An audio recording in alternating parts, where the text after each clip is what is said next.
Hey, this is Dave DeCamp from antiwar.com. This is anti-war news for Tuesday, November 28th, 2023.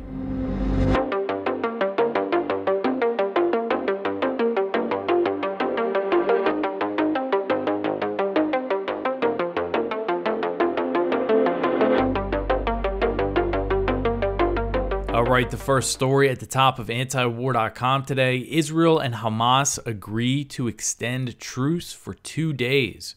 So Qatar announced on Monday that Israel and Hamas agreed to extend the truce under the hostage deal for another 48 hours. So a spokesman for Qatar's foreign ministry said, quote, "The state of Qatar announces as part of the ongoing mediation, an agreement has been reached to extend the humanitarian truce for an additional 2 days in the Gaza Strip," end quote. And this was later confirmed by both Hamas and Israel. So this 4-day truce has held since Friday, and the two sides swapped another group of prisoners on Monday. The exchange on Monday included 11 Israeli hostages and 33 Palestinian prisoners. So this exchange fulfilled Hamas's commitment to hand over 50 Israelis during the initial 4-day truce, and Israel's commitment to release 150 Palestinians. Hamas has also released 19 other hostages, 17, and that 19 includes 17 Thai hostages, a Filipino, and a Russian dual citizen. And this was part of separate arrangements with these governments. So Qatar did not say what the terms of the 2-day extension are, but Israel has said that it would only extend the truce if Hamas releases 10 Israeli hostages each day. Israel is also required to release more Palestinian prisoners. And this, as far as I understand it, was the basic outline of the agreement that was brokered by Qatar in the first place. So they're kind of going by that, what they initially agreed to for the extensions. So Israel has made clear that its brutal military campaign in Gaza will continue once the truce is over. Israeli Defense Minister Yoav Gallant told a group of soldiers on Monday that after the ceasefire, the fighting will, quote, "be bigger and take place throughout the Gaza Strip. You will meet something that is a little more prepared, so they will meet the bombs of our Air Force first, and after that the shells of the tanks and artillery, and the pause of the D9, and finally the shooting of the infantry fighters," end quote. And the D9 is Israel's armored bulldozer, so that's what he is talking about there. All right, so the next one here, Qatar's unprecedented action saved a shaky truce in Gaza. So this is an interesting article from AP, and it's about Qatar's role in saving the ceasefire that almost fell apart on Saturday, and also kind of just their general mediation and how they ended up in that position. Some interesting nuggets in here that I was not aware of. So this article says the deal seemed on the verge of unraveling. Hamas had accused Israel of failing to keep its side of the bargain, and Israel was threatening to resume its lethal onslaught on the Gaza Strip. That was the point at which a Qatari jet landed at Israel's Ben Gurion International Airport on Saturday. Negotiators aboard set to work seeking to save the ceasefire deal between Israel and Gaza's Hamas before it fell apart and scuttled weeks of high-stake diplomatic wrangling. So this was the first public visit by Qatari officials to Israel, and the two countries have no diplomatic relations. So it is unprecedented, this trip. And it also underscored the major role of Qatar in mediating during this conflict. And this article, you know, I knew Qatar was a small country, but this article says its native population is only 300,000, which I didn't realize it was that small. But of course, they sit on a lot of oil and gas reserves, so it's a very wealthy country. So the weekend mission was successful, and it says most of the team jetted home, but several Qatari mediators stayed behind to work with Israeli intelligence officials on extending the 4-day truce, which was set to end Tuesday morning. And this is according to a diplomat briefed on the visit who spoke to AP. That's their source. They cite several sources in this report. And those efforts have paid off. As we've seen, Israel and Hamas agreed to extend the truce for 2 days. And Qatar has close ties to the U.S. It hosts the largest American military base between Europe and Japan. Its communication with Israel since 1995 and its support of blockaded Gaza to the tune of what estimates suggest is more than $1 billion since 2014 puts Qatar in a unique position to break deadlocks in the ceasefire talks, which also involve the U.S. and Egypt. So now this is interesting. It says Qatar has hosted an overseas Hamas political office since 2012, allowing Qatar to wield some influence over Hamas. Top Hamas officials, including Hamas political bureau head Khaled Mashal, live in Qatar. And Qatar says that Hamas's political office in Doha came about at the request of U.S. officials who wanted to establish a communication channel, just as Doha had hosted Taliban officials during America's 20-year war in Afghanistan. So that's something I didn't know, that Hamas has a political office in Doha because the U.S. requested it. And Qatar played a very key role in the U.S. Taliban negotiations that led to the U.S. withdrawal. Biden violated the deal by extending the withdrawal date, pushing back the withdrawal date, but that is the deal that ended the U.S. war in Afghanistan. And Qatari officials say that they're guided by a desire to reduce conflict, though their ties with a range of Islamist groups, including Hamas, the Muslim Brotherhood, and the Taliban, have drawn criticism from Israel and some U.S. lawmakers. But again, just interesting, and we don't know exactly what they did on Saturday to get this stop the truce from falling apart. But it was, as I covered last week, the U.S. officials were saying they didn't think Israel could live up to its commitment to allow 200 aid trucks into Gaza per day because they weren't opening their border crossing with Gaza. That means all the trucks have to go in through Egypt. And this says that only 137 trucks made it in on Friday and 187 on the second day, according to the UN. So not the 200. And that was what Hamas was threatening to scrap the deal over. And Qatar did something to save that. So it's an interesting position Qatar is in. And Qatar has funded, transferred a lot of funds to Hamas. And that's something that Netanyahu facilitated. There's that infamous quote, now infamous, in the wake of what's happened, quote from Netanyahu in 2019 that basically says if you oppose a Palestinian state, you have to support funding Hamas. And that's what we're doing by letting Qatar, send this money there. All right, so the next one here, Palestinian cancer patients suffer under Israeli occupation. This article is from Kyle Anzalone at the Libertarian Institute. And it says, since October 7th, Israeli security forces have taken a number of steps that condemned sick Palestinians to a slow death. In Gaza, the lone cancer treatment center has been made inoperable by Israeli military operations. In East Jerusalem, Gazan hospital patients were rounded up and deported to the West Bank. So according to El País, the Spanish newspaper, chronically ill Gazans have nowhere to seek treatment. In Gaza before the war, there was only the Turkish-Palestinian Friendship Hospital that treated cancer patients. And I remember covering when that closed. I forget exactly when that was, but it is one of at least 25 out of 35 medical facilities rendered inoperable by the bombardment in Israel. Prior to the recent escalation of violence, the situation for Palestinian cancer patients in Gaza was bleak as it was. So this has led to Palestinians seeking medical treatment outside of Gaza.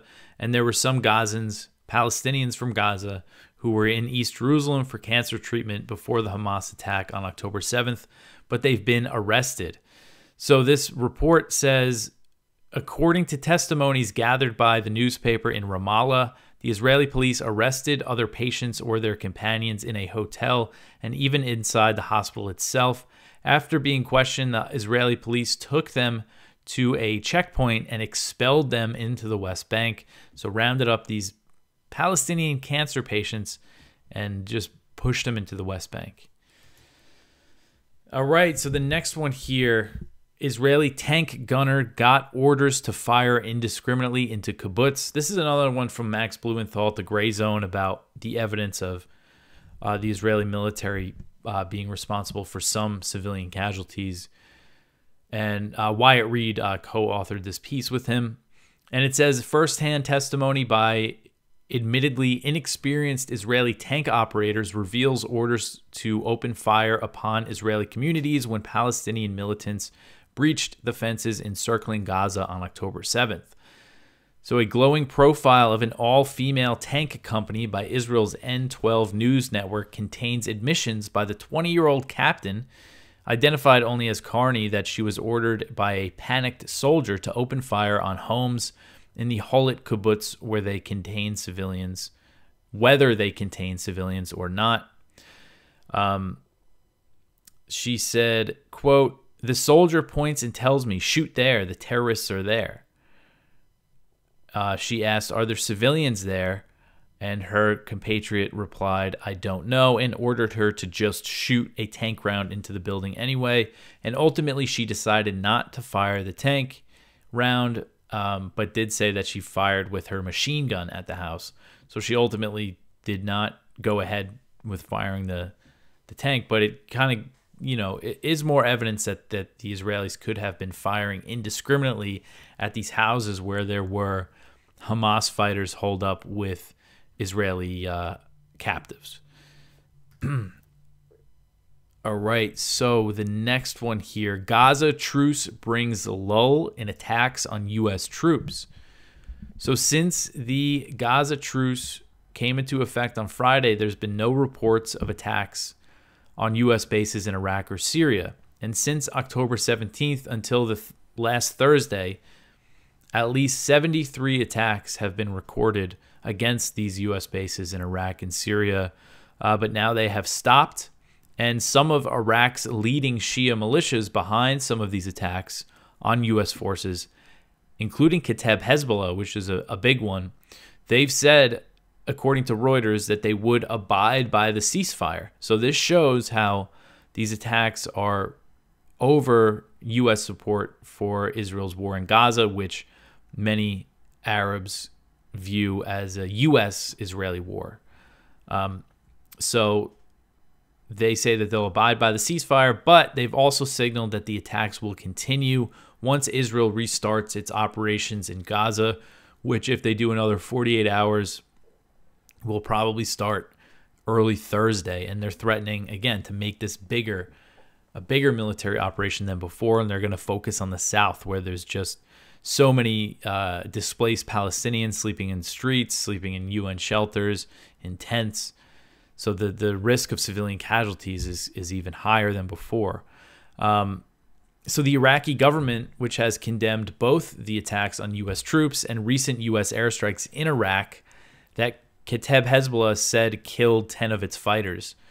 So that's what they're saying. And again, Kataib Hezbollah is one of the bigger militias. They're aligned with Iran. And the U.S. has, they have these flare-ups with them once in a while. And the Iraqi government is warning that without a durable ceasefire in Gaza, the war will likely expand into a regional conflict. So they're basically saying they expect the attacks on U.S. troops to continue again. A foreign affairs advisor to Iraq's Prime Minister, Mohammed Shia al-Sudani, said, quote, "The entire region is on the verge of a devastating conflict that may include everyone, and the extent of its expansion or how to control it and stop it is not known. For this reason, we see any ceasefire in the conflict as beneficial and important at this stage for the people of Palestine and Gaza first, and for all countries in the region, including Iraq," end quote. Israel and Hamas have agreed to extend the truce for another 2 days, as you guys already know. I was just reading the last paragraph there, but so again, this goes to show why a ceasefire is a good idea, because it reduces the risk of a major regional conflict. There's also been the calm at the Israel-Lebanon border. Who knows what's going to happen there after Israel resumes everything in Gaza. All right, so the next one here. The U.S. military says that it thwarted a ship hijacking in the Gulf of Aden. So this is kind of an odd story. The U.S. military said that it stopped a ship hijacking in the Gulf of Aden near Somalia on Monday, as tensions continue to rise in the region due to Israel's campaign in Gaza. U.S. Central Command said in a press release that the destroyer USS Mason and allied ships responded to a distress call from the Central Park, which is a chemical tanker that's owned by Zodiac Marine. And Zodiac Marine is chaired by Israeli billionaire Eyal Ofer. So it's another Israeli-linked tanker. But this isn't the Houthis, according to the U.S. They say it is most likely the people that tried to hijack this ship were actually Somali. They came from Somalia. This was on the Somali side of the Gulf of Aden. So CENTCOM said that 5 armed individuals attempted to flee the scene on a small boat, but were detained by the U.S. military, so they have them under arrest. And hours after the incident, CENTCOM said 2 ballistic missiles were fired at the USS Mason from Houthi-controlled territory in Yemen, but landed in the Gulf of Aden 10 nautical miles away from the U.S. warship. So the Houthis, formerly known as Ansar Allah, seized an Israeli-linked tanker last week, but the Pentagon said on Monday that the attackers of the Central Park were likely Somali and not Houthi. So while not responsible for this Central Park attack, the Houthis have vowed to target Israeli ships in the region, and they fired missiles and drones at Israeli territory in response to the Israeli onslaught in Gaza. They've also shot down a U.S. MQ-9 Reaper drone that was flying near Yemen. And the important context to know is that the U.S. has been at war with the Houthis since 2015 by backing the Saudi-led coalition against them, maintaining their air force, giving them intelligence support, all sorts of things. There's been the ceasefire between the Saudis and the Houthis. There's been fighting across the border and on the ground, but no Saudi airstrikes in Yemen and no Houthi attacks in Saudi Arabia. So it's held relatively well, but I think everything that's going on is kind of risks things flaring up in Yemen again. What if at some point the U.S. responds to what the Houthis have been doing by bombing them? You never know. It seems like that's definitely a possibility. So definitely an area to keep an eye on. And, this is the first, Somali pirates used to hear about that a lot. And kind of, I remember it was when I was in college, because I went to maritime college, and it was a big deal when they hijacked that ship, the Maersk Alabama, that they made that Captain Phillips movie about. That it was something we heard about quite a bit then, but it's been years since there were Somali pirates hijacked or attempted to take a ship. And it said that these 5 individuals tried to flee on a boat, which was how the Somali pirates did it. When the Houthis seized the tanker last week, they came down on helicopter. All right, so the next one here. Chuck Schumer vows to bring Biden's $105 billion request to the floor of the Senate. So Senate Majority Leader Chuck Schumer vowed in a letter to his colleagues to bring a bill to the Senate floor as soon as December 4th to fund military aid for Ukraine, Israel, and Taiwan. President Biden has requested the funding as part of a massive $105 billion spending package. Schumer said, quote, "One of the most important tasks we must finish is taking up and passing a funding bill to ensure we, as well as our friends and partners in Ukraine, Israel, and the Indo-Pacific region, have the necessary military capabilities to confront and deter our adversaries and competitors. That's why I intend to bring the president's national security supplemental package to the floor as soon as the week of December 4th, end quote. Schumer blamed Republicans for the delay in the passage of the $105 billion behemoth, which was formally requested on October 20th. He said the biggest holdup is, quote, the insistence by our Republican colleagues on partisan border policy as a condition for vital Ukraine aid, end quote. But Biden's request includes a lot of money for the border. It actually includes $13.6 billion for the border, so I'm not sure exactly what the Republicans want. And House Republicans have passed a bill that stripped the over $14 billion allocated to fund Israel's war in Gaza from Biden's $105 billion request. So they took it out. But this bill has been rejected by Democrats because it includes cuts to the IRS, and Schumer has refused to bring it to the floor for a vote in the Senate. Despite this impasse, House Speaker Mike Johnson, Republican from Louisiana, the new speaker, He said on Monday that he is confident and optimistic that Congress will be able to pass funding for both Israel and Ukraine. President Biden has requested $61 billion to fund the proxy war in Ukraine for another entire year, despite Kiev's failed counteroffensive. Johnson said that Israel is a top priority for the U.S. and said Ukraine is also important but must be tied to border funding. But he's saying we got to keep funding this proxy war in Ukraine. Let's go. We're going to pass it. It's just a matter of, he's basically saying it's just a matter of negotiations with the Democrats. And Johnson said that the negotiations were ongoing. And he also said the other items included in Biden's $105 billion request will be worked out. And that includes the $7.4 billion for the Indo-Pacific region, which is money to prepare this military buildup against China in the region. And that includes the $2 billion in military aid that's most likely, that's mostly going to go to Taiwan, but it could also go to the Philippines or some other U.S. allies in the region. So some form of this $105 billion bill is probably going to be passed. There's also the China hawks asking to add another $12 billion. I mean, they're all China hawks, but the really, crazy ones, I want to add another $12 billion to spend on building up around China. So who knows what the final number is going to be and what exactly, things could be different when it comes to exactly what Biden requested. But I think some form of this monstrous bill will probably be passed. All right, so the next one here, the U.S. denies that it's pressuring Ukraine to negotiate. So the U.S. on Monday denied that the Biden administration is nudging Ukraine toward negotiations with Russia, saying that it's up to Kiev when to seek peace talks. So these comments came from James O'Brien. He's an assistant secretary of state for Europe and Eurasian affairs. And this came after a report from the German tabloid Bild said that the U.S. and Germany were trying to nudge Ukraine toward negotiating with Russia by providing just enough weapons to maintain the current battle lines, saying that they're not going to give them enough to break through, even though, I think it's pretty clear that Ukraine can't break through. But anyway, O'Brien denied this report. He said, quote, "The Bild story I thought was intriguing, but no, there's no U.S. policy. We've always said that this is a matter for Ukraine to decide. We decide nothing about Ukraine without Ukraine." And I think the other reality here is we see no indication that Russia is willing to entertain substantive and real peace negotiations, end quote. So according to Ukrainska Pravda, Germany also denied the Bild report.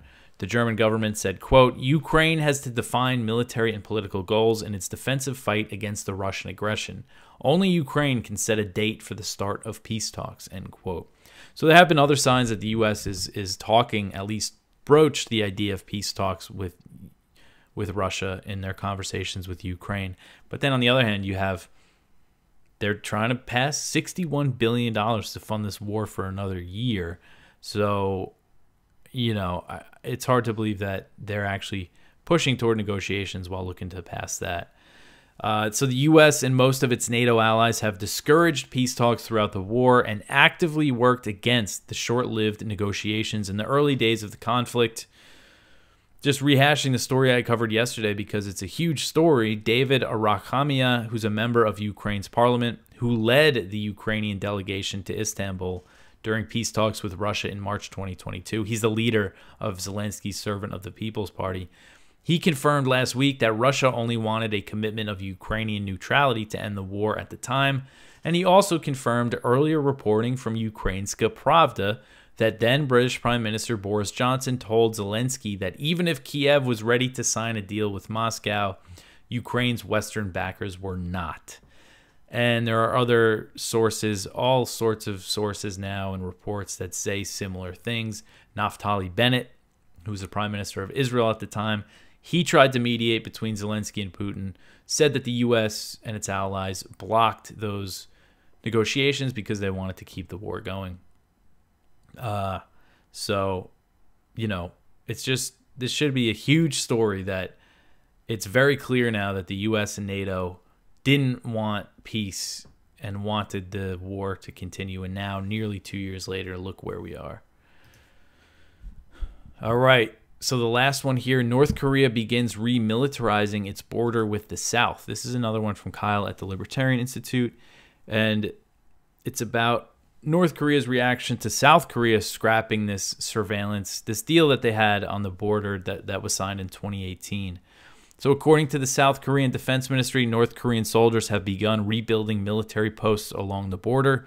In recent weeks, the relationship between North and South Korea took a further nosedive.